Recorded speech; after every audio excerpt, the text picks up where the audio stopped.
지난주에 제가 말씀드렸잖아요. 하나님께서 우리를 먹이신다고. 한 주 동안 하나님이 우리를 먹이시는 은혜의 경험을 하셨는지 궁금합니다.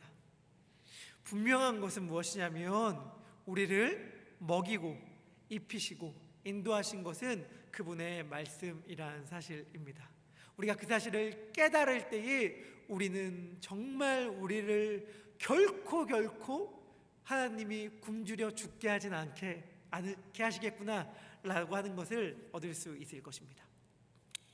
오늘은 그 등잔대와 함께 그 진설병상과 함께 있었던 순금 등잔대에 대한 이야기를 하려고 합니다.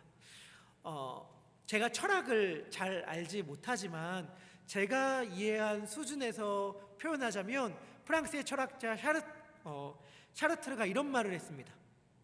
어떤 말을 했냐면 나는 신을 견딜 수 없다. 잘 들어보세요. 뭐라고요? 나는 신을 견딜 수 없다.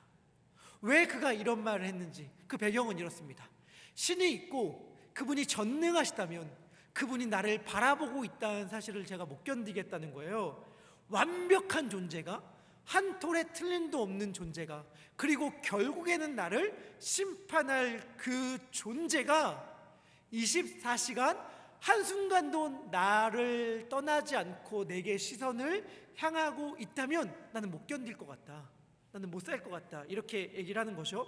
사람은 누구나 다 자신만의 공간이 필요한데, 나만의 영역이 필요한데, 아무도 보는 사람이 없기 때문에 최소한 이 방 안에서만큼은 내가 좀 숨을 쉬고 싶다 하는 그 공간이 필요한데, 신이 있다고 생각하니 그 공간이 상실되는 것 같아서 신이 있다는 사실을 자기는 견딜 수 없다는 것입니다. 우리 예삼 청년분들은 그의 말이 어떻게 들립니까? 또 제가 좋아하는 아우구스티누스가 이런 말을 했어요. 만약에 그리스도가 없었다면 나는 기꺼이 내 종려나무 가지를 에피쿠로스에게 바쳤을 것이다. 무슨 말인지 아시겠어요? 내가 그리스도가 없었다면 존경과 예배와 헌신의 모든 감정을 담아 드릴 대상이 있는데 그가 누구냐면 에피쿠로스다. 무슨 말이에요? 신이 없다면 나는 완전히 현세주의적인 삶, 완전히 쾌락 중심적인 삶을 살았다는 건데, 저는 이 말을 완전히 공감합니다. 만약에 하나님이 안 계셨다면 어땠을까? 하나님이 없었다면 완전히 그냥 이 세상과 이 땅이 다인 줄 알면서 즐기면서 살았을 거예요. 그러면서 내가 하나님을 안 믿는다면 어떨까요? 신을 믿는 자들을 향해서 안타깝고 한심스럽게 받겠죠. 얼마나 재밌게 놀 게 많은데, 얼마나 누릴 게 많은데 이토록 안타깝게 존재하지도 않는 신이 우리를 지켜본다는 그 감시적 시선 아래 안타깝게 살아가고 있는가라고 하면서 신앙인들을 불쌍하게 봤을 것 같아요. 그래서 이 신앙인들을 불쌍하게 여기고 이들을 구제해 줘야겠다라고 생각했던 사람들의 부류가 있습니다.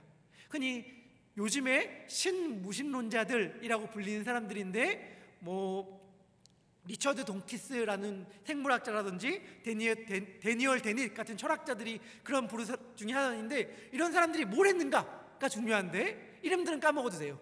뭘 했는가가 중요한데, 여러분 지난번에 우리 복음의 전함 고정민 장로님이 오셔서 버스에 광고했다, 버스에 복음을 전했다, 이런 이야기 해주셨잖아요. 이 부류의 사람들이 동일한 일을 했습니다. 그게 뭐냐? 한번 그림 보여주시면 좋을 것 같은데, 버스에다 이렇게 크게 붙이고 다녔어요. 뭐라고 붙이고 다녔냐면 아마도 신은 없을 것이다.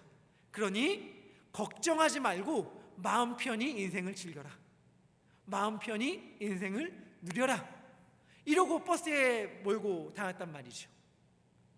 이해되세요? 이들의 마음이라면 어느 정도 저는 공감되는 바가 있을 것 같아요. 아까 말했듯이 신이 우리를 감시한다고 생각하고, 신이 우리를 24시간 바라본다고 생각하고, 결국에는 전지전능하며 한 톨의 틀림이 없으신 분이 허물투성이요 실수투성이인 나를 심판할 거라고 생각하니까 견딜 수가 없는 거죠.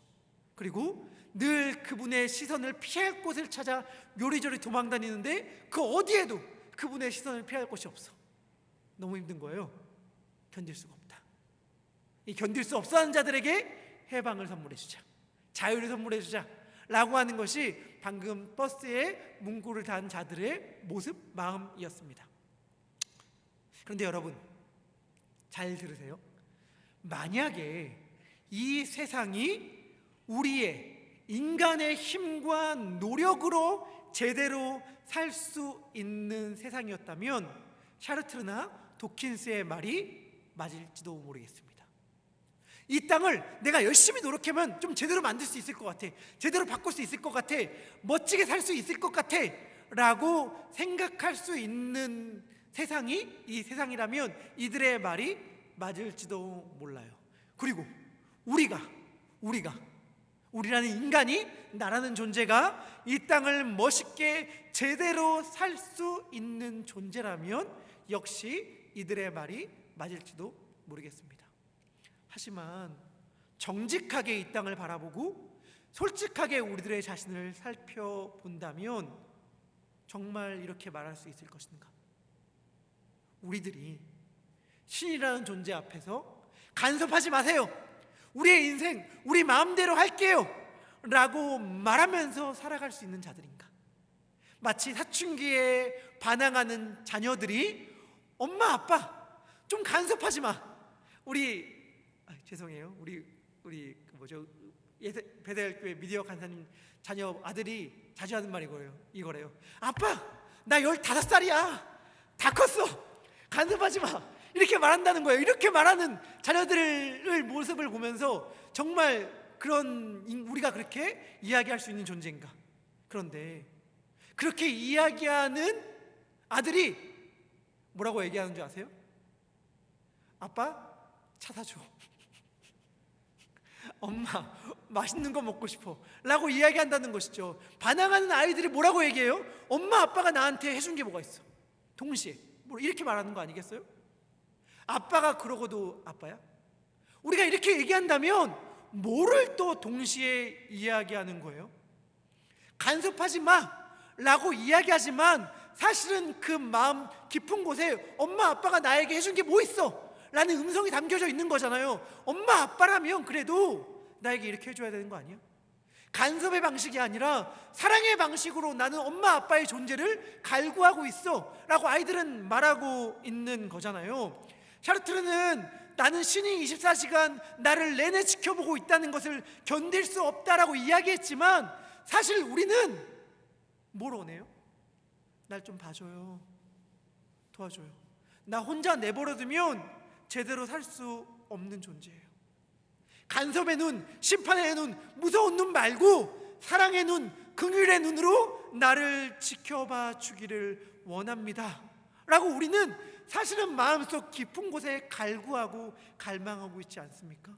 그리고 너무나도 분명하고 확실한 것은 무엇이냐면 우리를 새롭게 하고 다시 일으키고 변화를 주는 그 힘은 간섭하지 마, 내 힘으로 알아서 할 게가 아니라 나를 사랑의 눈빛으로 지켜봐 주시는 그분의 시선에서 나온다는 사실입니다.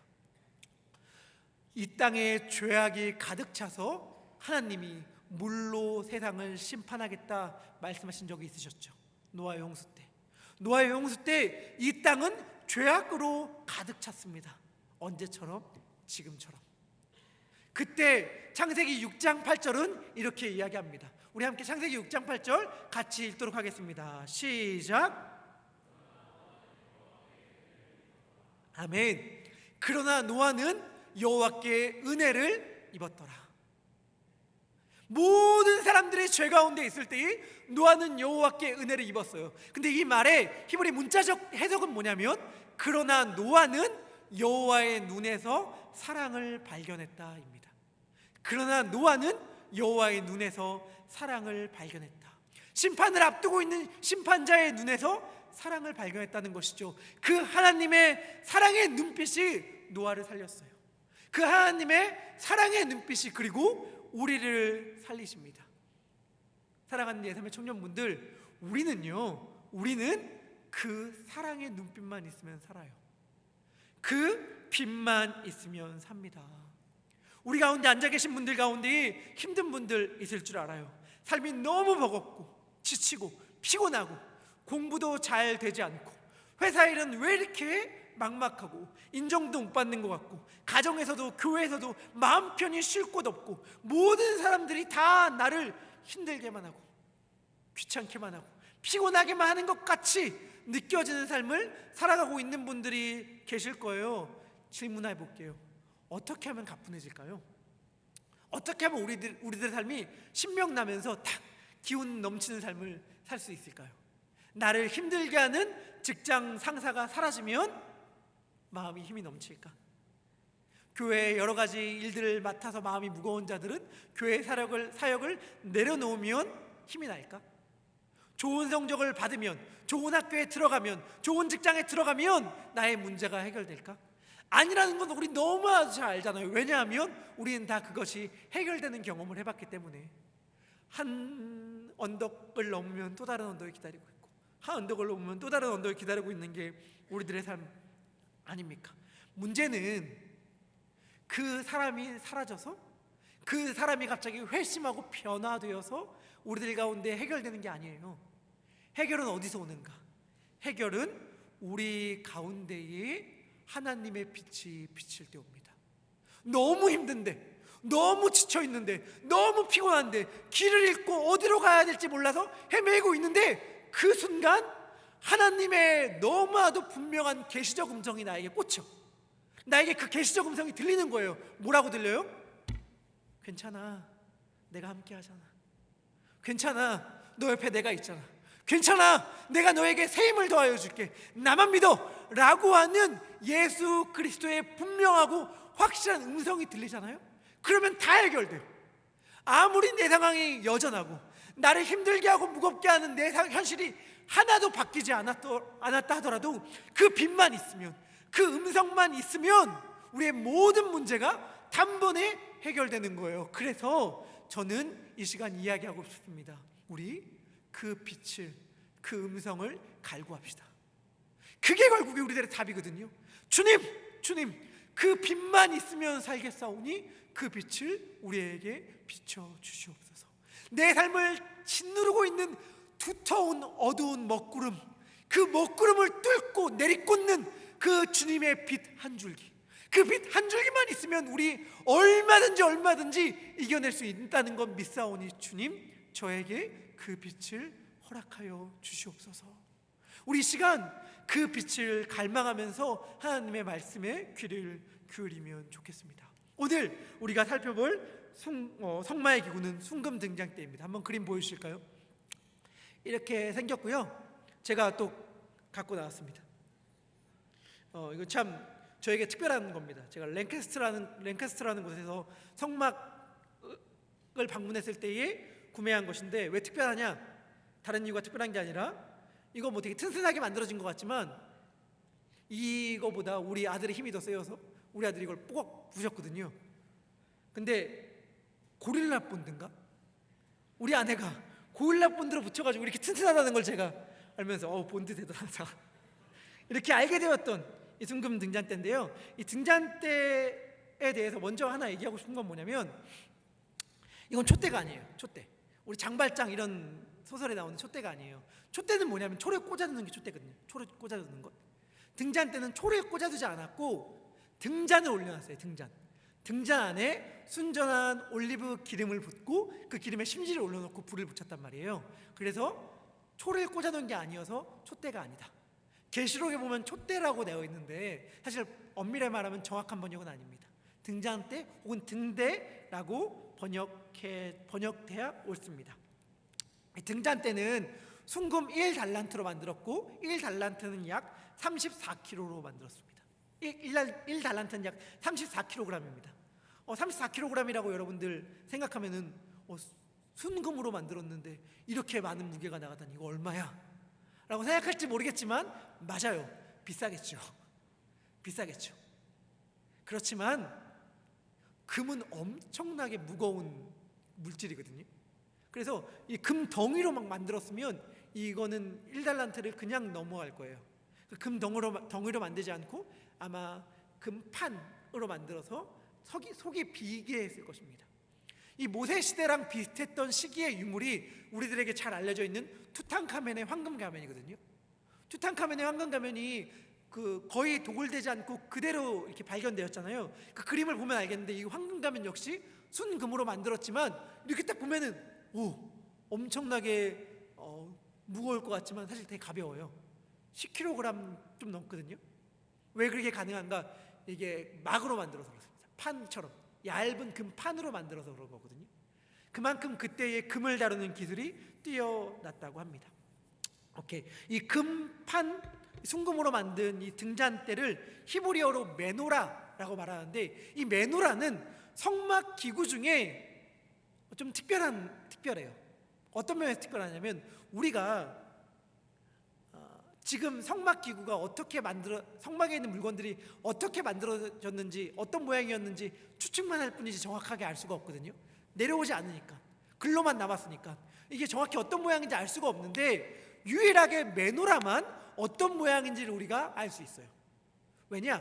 이게 이스라엘의 국가 문장이라고 말하는, 국장이라고 말하는 그 깃발에도 이 그림이 그려져 있는데요. 왜 메노라는 이렇게 여기 남을 정도로, 그리고 모습이 거의 비슷할 정도로 이렇게 우리가 알 수 있는가라고 한다면, 이 그림과 조각품들이 아직까지 내려오기 때문에 그렇습니다. AD 70년에 나중에 로마의 황제가 되는 티투스 장군이 예루살렘 성을 정복하고 예루살렘 성을 다 무너뜨립니다. 그리고 예루살렘 성전에 있던 모든 보물들을 다 뺏어가지고 로마로 가지고 오거든요. 그 모습을 자기의 개선문에 새겨놨어요.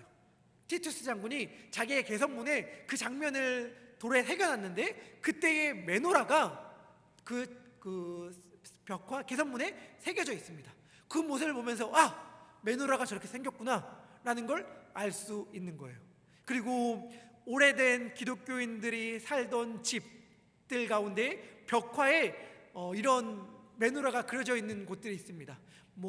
이건 두라 유라포스라는 지역에 초기 기독교인들이 살던 집에 적혀있던 그림인데, 가운데 보면 메노라가 적혀져 있기도 하고, 예수님이 태어나시기 40년 정도 전에 제작된 동전 안에 이 메노라가 그려져 있기도 합니다. 그러다 보니까 이게 어떻게 생겼는지가 우리가 금방 쉽게 알 수 있어요. 다른 물품들이랑 달리 이 메노라는 이러한 모양으로 생겨져 있구나 라는 걸 우리가 알 수 있습니다. 지난주에 살펴본 떡상이 땅을 상징했다면, 이 메노라는 하늘을 상징합니다. 이 메노라 여기 보면은 등잔대가 7개 있거든요. 7개. 이 7개의 등잔불은 빛이신 하나님의 완전하심을 보여주죠.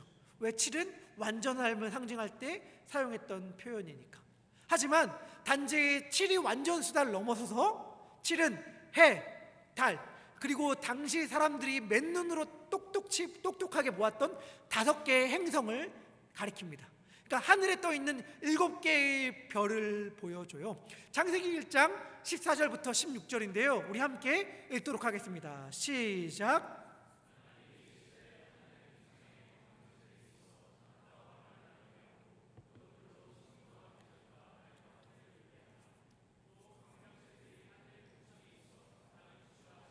그대로 되니라. 하나님이 두 큰 광명체를 만드사 큰 광명체로 낮을 주관하게 하시고 작은 광명체로 밤을 주관하게 하시며 또 별들을 만드시며. 아멘. 하나님의 천지를 창조하시면서 하늘의 별들을 만드셨습니다. 우리 밤하늘에 빛나는 아름다운 별들을 하나님이 만드셨어요.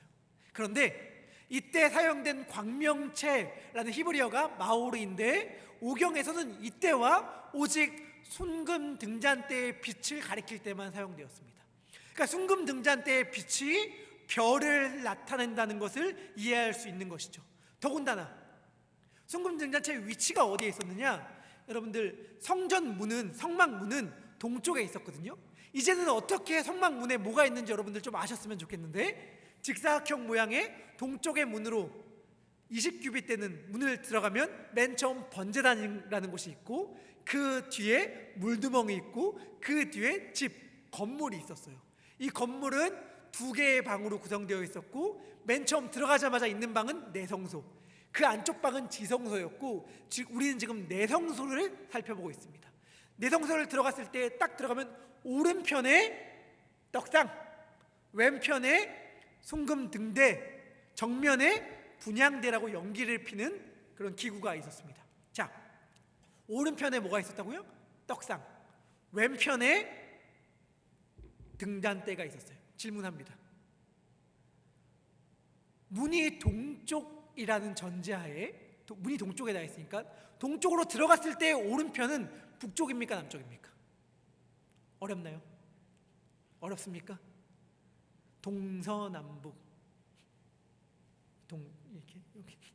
이게 여기가 내가 지금 여기가 동쪽이면 여기가 북쪽입니까? 남쪽입니까? 어렵죠? 자, 정답 공개, 대공개. 아닌데 틀렸는데 이렇게 말할까봐 두렵지만 북쪽이에요. 북쪽. 오른편이 북쪽이죠. 오른편이 북쪽인데 북쪽에 뭐가 있었냐면 떡상이 있었어요. 남쪽에 등잔대가 있었죠.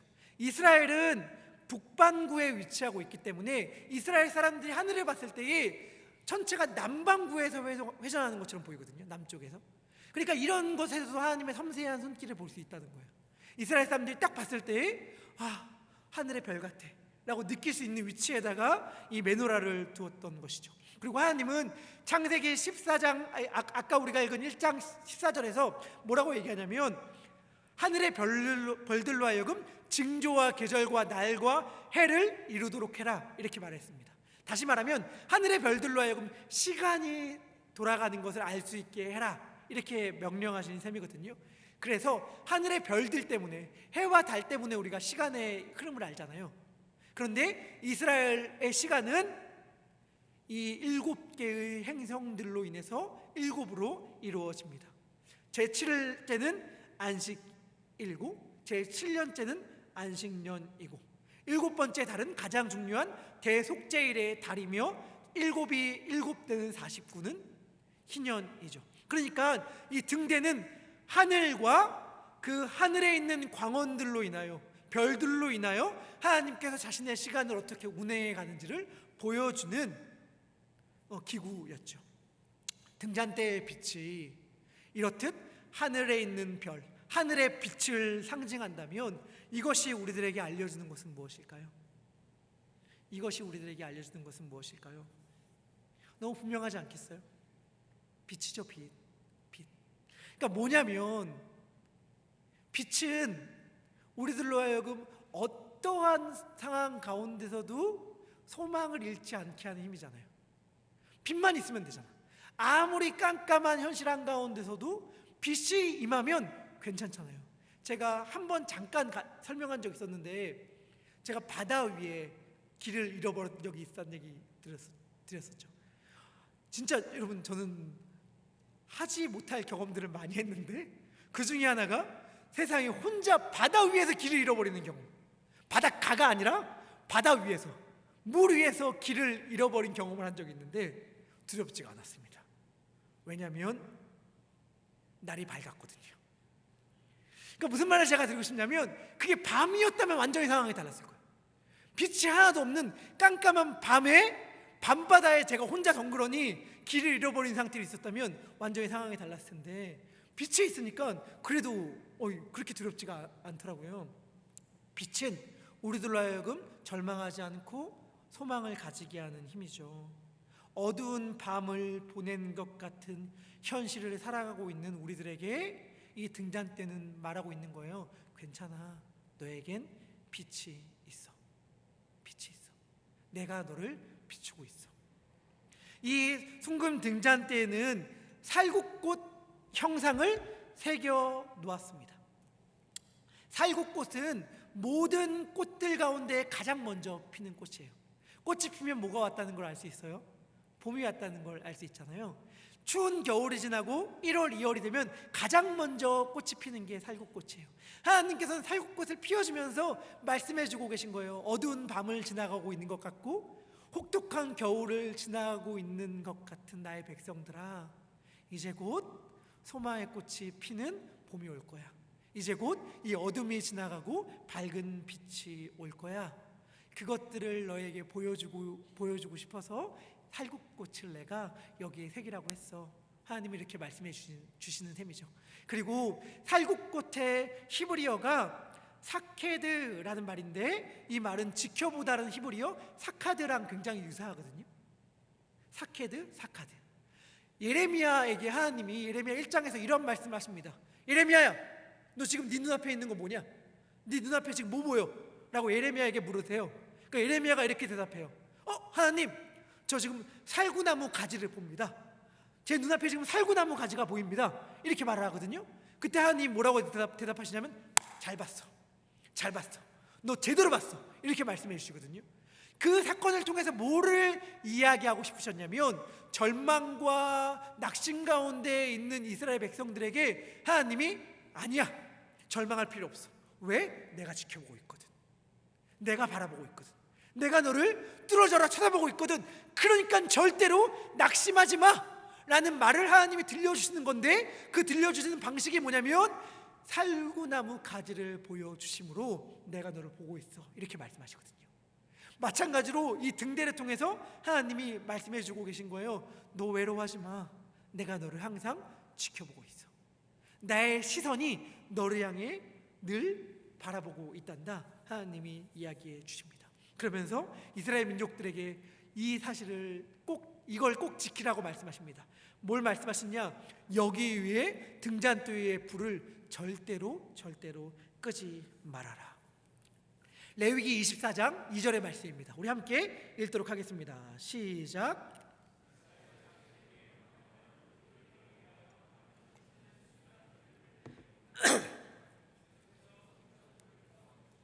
아멘. 여기서 계속해서라는 말이 히브리어로 타마드라는 말인데, 이게 규칙적으로라는 말이 있어요. 뜻이 있어요. 그래서 이 등잔대의 불을 계속해서 규칙적으로 끄지 말아라 라고 이야기를 합니다. 그리고 이어지는 3절에서는 뭐라고 얘기하냐면, 저녁부터 아침까지 여호와 앞에서 항상 등잔불을 정리하라, 이렇게 이야기를 합니다. 이 등잔불을 끄지 말라고 하는데, 이러한 질문이 떠오르는 거예요. 하나님은 그러면 이 등잔불을 밤에만 켜두라고 얘기했을까? 낮에는 어차피 상관없으니까 밤에만 이 불을 켜놓으라고 얘기했을까? 이것 때문에 의견이 약간 갈립니다. 출애굽기 27장과 30장에도 동일한 이야기가 나오는데, 저녁부터 아침까지 등불을 보살피라고 되어 있거든요. 그런데 이 사실을 놓고 유대의 역사가 요세푸스는 뭐라고 얘기하냐면, 교대로 했을 것이다. 무슨 말이냐면, 이 네 개는 늘 켜놓고 세 개를 청소하고, 그 다음에 청소한 거에 불 붙이고 나머지 꺼서 청소하고, 이랬을 것이다 라고 이야기를 하는데, 여하튼간 결국에는 그 말이 틀리든 옳든 두 가지 의견으로 나눠진 거거든요. 밤에만 켰을까? 아니면 24시간 켰을까? 밤에만 켰을 거라고 이야기하는 사람들의 근거는 저녁부터 아침까지 라는 말 때문에 그렇습니다. 그런데 사실은 저는 24시간 내내 꺼지지 않았다고 봐요. 왜냐하면 성막은 말했듯이 지붕이 4겹이었고 안에 깜깜했거든요. 아무리 낮이라고 해도 이 불이 없었다면, 꺼져 있었다면 안에 들어가서 아무 일도 할 수 없을 정도로 깜깜했을 것이기 때문에 반드시 불은 켜져 있었을 거예요. 더군다나 저녁부터 아침까지라는 표현은 이스라엘 민족들이 하루를 표현하는 주기이기도 하거든요. 저녁이 되고 아침이 되니, 저녁이 되고 아침이 되니, 이 말들은 사실 이스라엘 백성들이 표현하는 것이기 때문에 매일은 돌아가잖아요. 규칙적으로 날마다라는 표현을 그렇게 했다고 해석하는 게 더 타당하다고 느껴지고, 무엇보다도 더 중요한 것, 무엇보다도 가장 중요한 것, 그건 뭐냐면 하나님께서 이스라엘의 등불을 절대로 꺼트리지 않겠다고 약속해 주셨거든요. 그 약속이 성경에 너무 많아서 제가 다 찾지도 못해요. 제가 몇 가지는 카톡 채널을 통해서 안내된 우리 강의 안에 넣어놓긴 했지만, 몇 가지 말씀만 제가 읽어드리도록 하겠습니다. 사무엘상 3장 3절의 말씀입니다. 하나님의 등불은 아직 꺼지지 아니하였으며 사무엘은 하나님의 궤가 있는 여호와의 전 안에 누웠더니, 모든 소망이 없는 것처럼 보이는 현실을 배경으로 하는 사무엘상의 말씀인데 뭐라고 얘기하는가? 그래도 하나님의 등불은 여전히 켜 있었다, 이렇게 얘기하는 것입니다. 사무엘하 21장 7절은 이렇게 얘기합니다. 이스라엘의 등불이 꺼지지 않게 말게 하옵소서. 열왕기상 11장 36절은 또한 이렇게 말합니다. 그의 아들에게는 내가 한 지파를 주어서 내가 거기에 내 이름을 두고자 하여 택한 성읍 예루살렘에서 내 종 다윗이 항상 내 앞에 등불을 가지고 있게 하리라. 아멘. 열왕기하 8장 19절의 말씀은 이렇게 얘기합니다. 여호와께서는 그의 종 다윗을 위하여 유다 멸하기를 즐거워하지 아니하셨으니 이는 그와 그의 자손에게 항상 등불을 주시겠다고 말씀하셨음이더라. 아멘. 하나님은 말씀하셨어요. 내가 절대로 꺼트리지 않는 등불을 너에게 줄게.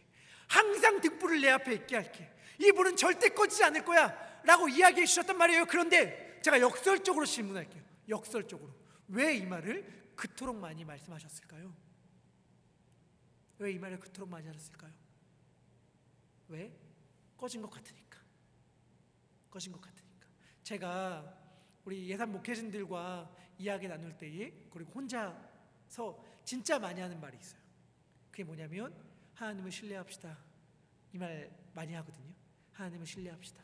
하나님을 믿읍시다. 혼자서도 많이 얘기해요. 문구야 하나님을 믿자.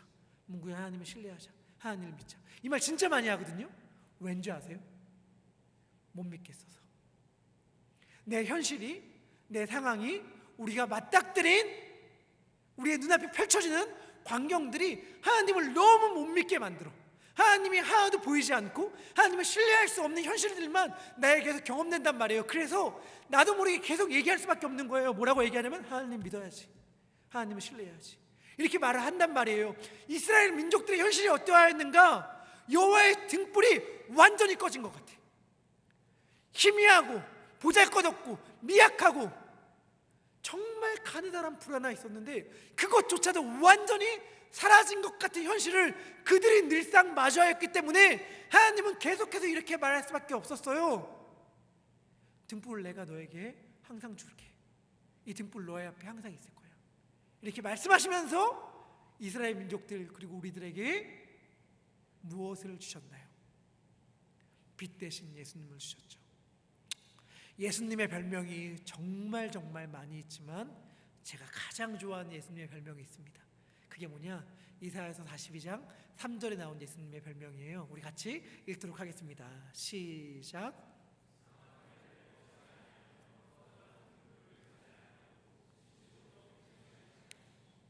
예수님은 누구십니까? 만약 누군가가 저에게 목사님은 예수님은 누구라고 생각하세요? 라고 묻는다면 저는 이렇게 답할 것 같아요. 나에게 예수님은 상한 갈대를 꺾지 않고 꺼져가는 등불을 끄지 않는 분입니다. 무슨 말일까요? 상한 갈대는 부러진 가지거든요. 소망이 없다는 말이죠. 꺼져가는 등불은 우리식 표현으로 말한다면 이거예요. 없는 이만 못해. 그게 무슨 의미가 있냐? 차라리 없어도 하나도 상관없어. 없는 이만 못해 라고 말하는 게 꺼져가는 등불이란 말이에요. 그게 무슨 의미가 있어? 그거 그냥 꺼버리자 라고 하고 우리는 그거를 하고 그냥 꺼버리고 상한 갈 때는 에이 부러뜨려서 그냥 버려버리는 게 우리들의 모습 아닙니까?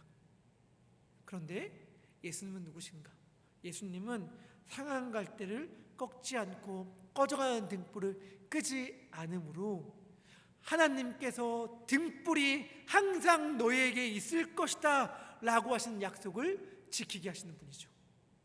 그분은 절대로 포기하지 않으십니다. 여러분들, 우리의 삶을 둘러싸고 있는 어두움과 절망적 상황의 두터움이 아무리 두꺼울지라도 예수님은 절대로 우리를 포기하지 않으세요. 그분은 상한 갈대를 끄지 않으세요. 우리는 이렇게 차라리 말하고 싶은 순간들이 있어요. 예수님, 안 돼요. 여기까지인가 봐요. 놔버릴래요. 포기할래요. 나 그냥 지쳤어요 라고 말하는 그 순간에도 예수님은 말씀하시는 거예요. 아니, 나는 상한 갈대를 꺾지 않고 꺼져가는 등불을 끄지 않는 자란다. 예수님은 그러한 말씀을 하시면서 그 빛을 우리들에게 비추십니다. 마지막으로 아까 출애굽기 25장 우리가 읽은 말씀에서도 나오지만 민수기 8장 2절에서도 동일한 내용이 나옵니다. 그것이 뭐냐? 등잔으로 어디를 비추는가 하는 것입니다. 우리 민수기 8장 2절의 말씀을 우리 같이 읽도록 하겠습니다. 시작.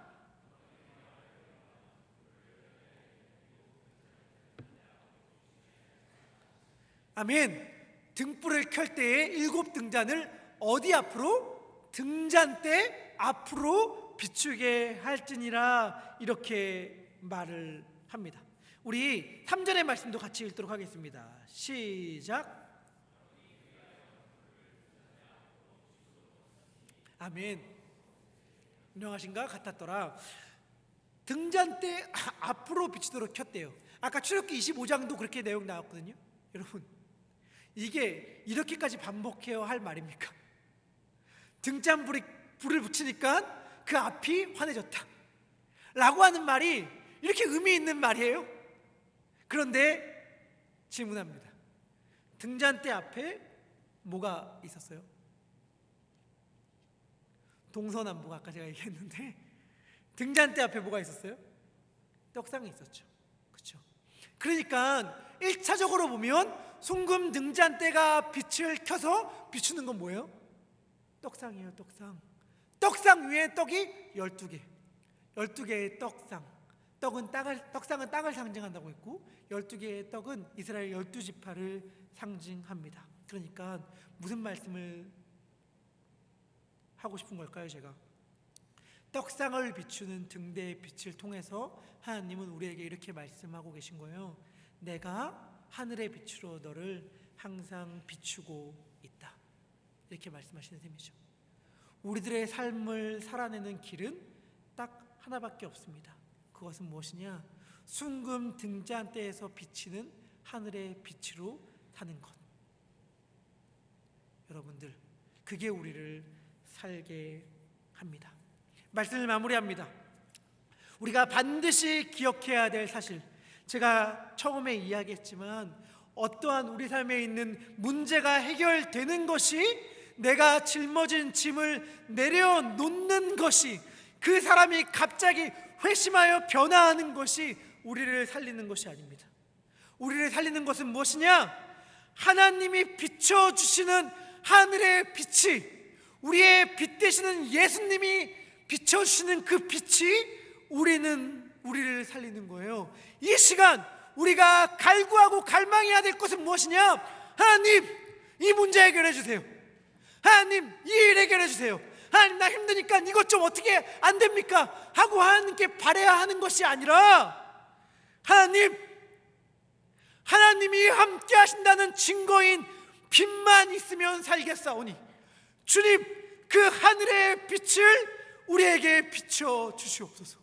다른 것이 아니라 노아가 발견했던 그 하나님의 사랑의 눈빛만 우리가 발견하면 살겠사오니 주님, 그 빛을 나에게 바로 이 순간 우리의 삶 가운데에 비춰 주시옵소서 라고 기도해야 되는 거예요. 그리고 그 빛만 비추면 살아요. 그 빛만 비추면 삽니다. 우리의 삶이 왜 이렇게 피곤한가? 우리의 삶이 왜 이렇게 답답한가? 우리의 삶이 왜 이렇게 무거운가? 그 빛이 없어서입니다. 그 빛이 없어서예요. 그런데 우리가 이 시간 그 빛을 갈구하며 하나님께 달라고 기도할 때 우리 모두는 다 깨닫게 될 것입니다. 하나님이 이미 우리에게 그 빛을 비추고 계시다는 사실을, 우리가 갈구하고 원하는 것보다 훨씬 더 크게 하나님이 우리에게 그 빛을 비추시기를 원한다는 사실을 우리가 깨닫게 될 것입니다. 우리 함께 민수기 6장 24절과 26절의 말씀을 읽고 같이 찬양하도록 하겠습니다. 우리 큰 목소리로 민수기 6장 24절과 26절 함께 읽도록 하겠습니다. 시작. 너를 지키시기를 원하며 여호와는 그의 얼굴을 내게 비치사 은혜 베푸시기를 원하며 여호와는 그 얼굴을 내게로 향하여 두사 평강 주시기를 원하노라 할지니라 하라. 아멘. 이게 하나님이 우리에게 원하시는 바입니다. 이 사실을 생각하면서 주님, 그 빛을 우리에게 허락하여 주시옵소서 하는 마음을 가지고 함께 찬양하도록 하겠습니다.